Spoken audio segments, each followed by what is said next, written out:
पिछले 7 सालों से कोल इंडिया में अघोषित रूप से बंद किए गए 940 से कई परिवार प्रभावित।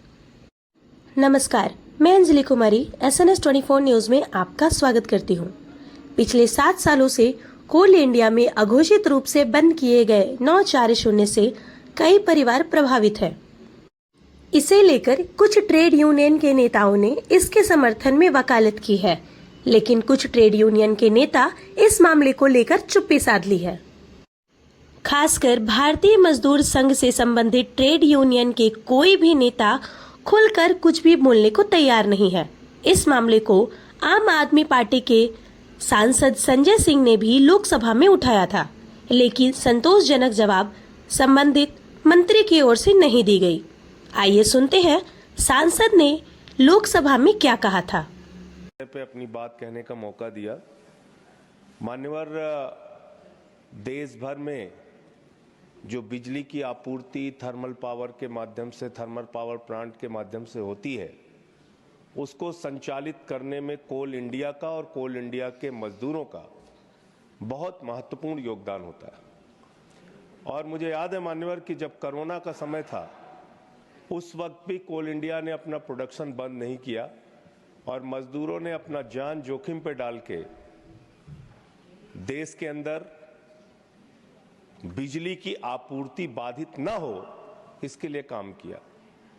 मान्यवर, कोल इंडिया का खुद का नेशनल वेज एक्ट है और उस नेशनल वेजेस एक्ट के तहत ये साफ तौर पे लिखा गया है, उसका क्लास 9.4 है, जो कहता है कि जो मजदूर कोल इंडिया में काम करते करते गंभीर रूप से बीमार हो जाएगा, किसी को कैंसर की बीमारी, किसी को लीवर की बीमारी, किसी को किडनी की बीमारी, यानी कि जो गंभीर बीमारियां हैं, उनके लिए ये नियम बनाया गया कि उनके जो आश्रित हैं, उनके जो डिपेंडेंट्स हैं, उनको नौकरी दी जाएगी और इसके लिए जो परीक्षण होगा, चिकित्सीय परीक्षण होगा, वो मेडिकल बोर्ड करेगा, कोल इंडिया का मेडिकल बोर्ड करेगा। लेकिन बहुत दुर्भाग्य की बात है मान्यवर कि 18 नवंबर 2017, करीब करीब 7 साल से अधिक का समय हो गया है, आज तक वो मेडिकल बोर्ड काम ही नहीं कर रहा है। मेडिकल बोर्ड काम नहीं कर रहा मान्यवर।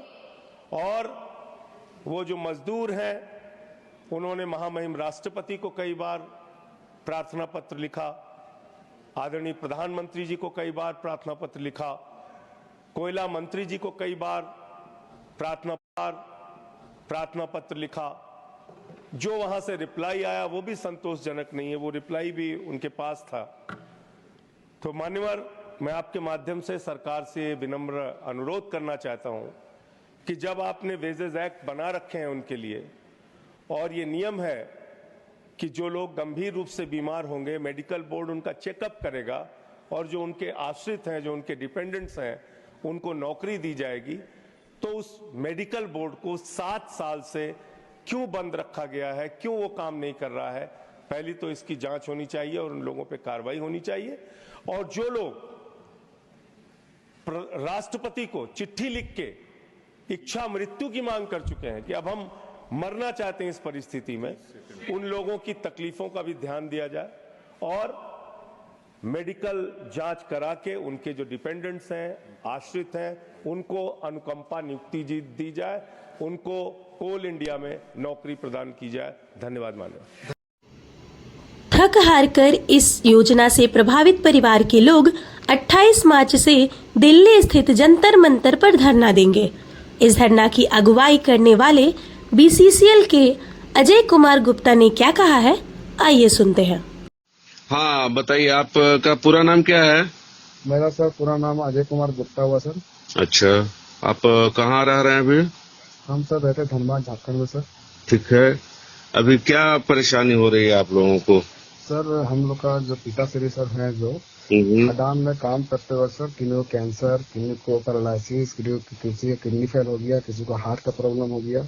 तो सर पिछले 7 साल से सर हम लोग का पिता सर जो है बेड पे पड़े हुए हैं सर, जो कि सर एग्रीमेंट सर होने के बावजूद भी सर कोल इंडिया कंपनी सर पिछले 7 साल से हम लोग सर मनमानी कर रही है सर। जिसको लेकर सर हम लोग पार्लियामेंट में सर आवाज को उठाए थे सर श्री संजय सिंह जी से। हम्म तो पार्लियामेंट में संजय सिंह उठाए थे, हम्म तो सर उनको अगर उनका भी सर जो जवाब सर देना था सर उनको डिक्लाइन कर दिया गया सर। अच्छा जवाब सर सही से दिया नहीं गया सर। उनके बाद सर हम लोग सर अभी दिल्ली गए थे सर, हम्म संजय सिंह सर सब लोग भेंट किए। तो हम्म संजय सिंह बोले कि जवाब तो दिया नहीं है, जवाब को डिक्लाइन कर दिया गया है। हम्म तो हम लोग इसको विपक्ष को हम लोग इस मामले को देते हैं हम्म और तुम लोग 2 सेट बना के दो। हम्म ये सेट को हम सोनिया गांधी को राज्यसभा में इसको हम देंगे हम्म और सोनिया गांधी को हम पूरा मामला बता देते हैं हम्म और राहुल गांधी से भी लोकसभा में उठाने के लिए हम प्रयास करेंगे। हम्म आप लोग को निराश नहीं होना है, आप लोग को चिंता नहीं करना है। हम्म जितना हमसे होगा हम पूरा विपक्ष को एकजुट करेंगे इस मामले पे। यही सब तो इस बात मामले को लेकर के जो आप बता रहे थे तो कोल इंडिया का 940 स्कीम हुआ ना? जी सर जी सर जी सर। हाँ तो 940 स्कीम को तो बंद करने की अघोषित हाँ हाँ हाँ हाँ जी जी। तो उस जी तो इस मामले को लेकर के ट्रेड यूनियन के नेताओं से आप मिले? सर हम लोग अभी 28 को सर हम लोग 28 मार्च को सर हम लोग दिल्ली में सर जंतर मंतर पर धरना देने जा रहे हैं सर, ठीक है। अपने बीमार ग्रस्त पिता माता को लेके। हम्म हम लोग सर कल हम लोग सर यहाँ से ट्रेन पकड़ेंगे सर, वहाँ पे सर सारा हम लोग व्यवस्था सर हम लोग कर दिए हैं। तो सर हम लोग सभी ट्रेड यूनियन को सर हम लोग इनके बारे में जानकारी भी दिए सर। सभी लोगों को सर हम लोग लेटर भेजने का काम भी किए हैं सर। लेकिन अभी तक सर कुछ यूनियन के द्वारा सर समर्थन किया गया है, लेकिन सर अभी तक खाली इंटक के द्वारा जो है लेटर जारी किया गया है जामा साहब के तरफ से। एक साहब भी बोल रहे हैं कि हम भी लेटर जारी करेंगे। अब देखिए सर कौन कौन ही हमारे यूनियन के लोग वहाँ पहुँचते हैं, क्योंकि सर हम लोग सर एक आश्रित परिवार होने के नाते सर इस लड़ाई को सर अपने स्तर पर सर हम लोग लड़ाई को लड़ रहे हैं सर। मैंने 81 क्या मैंने पूरा बीसीसीएल में 81 परिवार हैं कि पूरा कोल इंडिया में?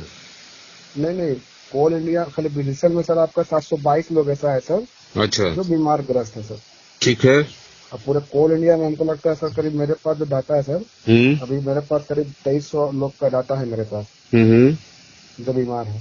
अच्छा लेकिन देखिए सर जंतर मंतर पर सर हम लोग कल धनबाद जिला से 61 आदमी निकल रहे हैं सर हम लोग। जी तो क्या लग रहा है कि ये धरना प्रदर्शन करने से कुछ लाभ मिलेगा? अब तो सर जो मेरा जेन्युइन है सर, जो हमारे पिता का हक अधिकार है सर उसको सर हम लड़ाई लड़ रहे हैं सर। ना ठीक है। तो मतलब इस मामले में इसे लेकर के आपके कोल इंडिया में इंटक के अलावे एटक है, C2 है, BMS है, HMS है, ये सब कोई सपोर्ट नहीं कर रहा है? सर हमने कल डीडी रामानंदन जी से बात किए थे, C2 का जो नेता है वो बोले कि देखो बाबू जब तक सब यूनियन के लोग आगे आके हड़ताल का नोटिस नहीं देते हैं तब तक इसमें कुछ हो पाना मुश्किल है। ये बात कल हमको बोले फोन पे।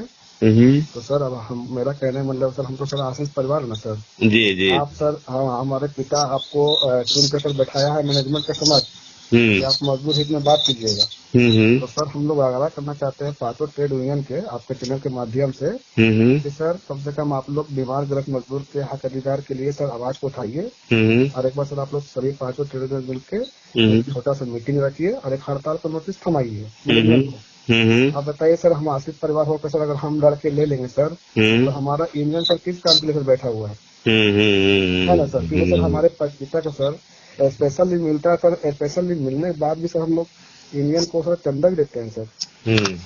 जी सर। नहीं तो आप सुने होंगे पिछले दिनों SNS 24 न्यूज ही कई एक बयान डाला था। जी जी जी सर। कई लोगों ने कहा है कि हम लोग नहीं कर सकते, कई लोग बोले कि एकजुट होंगे। क्या लगता है कि ट्रेड यूनियन के लोग आप लोग के समर्थन में आगे आएंगे कि ऐसे ही आश्वासन देते रहेंगे? अभी तो सर HMS की तरफ से sir SK Pandey sir Asansol वाले वो भी सर हमको बोले हैं कि मेरे तरफ से पूरा समर्थन है। फिर आपका नागपुर के हैं शिव कुमार यादव उनके द्वारा भी समर्थन दिया गया है। अब देखिए सर बाकी बात सर और सब यूनियन का सबको हम नहीं बता सकते हैं। तो ये लोग क्या मतलब वहाँ जंतर मंतर पर पहुँचेंगे आपके साथ में? अभी तक सर खाली HMS की तरफ से कंफर्म किया गया है। सिद्धू साहब है ना, हरभजन सिंह सिद्धू उनके तरफ से और इंटक की तरफ से आपका SQ जामा झा साहब ये सब सर पहुंचेंगे। सब बोले कि बेटा हम लोग आएंगे। ठीक है, चलिए ठीक।